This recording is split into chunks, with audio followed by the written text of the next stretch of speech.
қонақжай екен. Біздің жаңа жыл құрметіне от шашу атылып жатыр.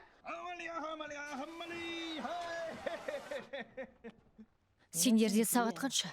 Бейжің уақытынан 4 сағат артта, сондықтан 2-ге 15 минут бар.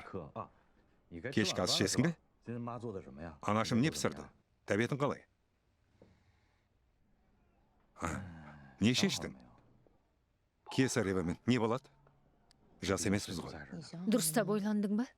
Бала дүниеге келгенде не болады?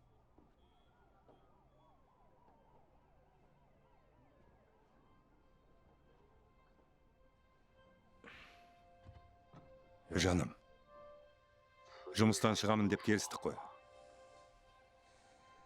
Босанғаннан соң өмір өзгеріп, жақсармайтынына неге сонша сенімдісің?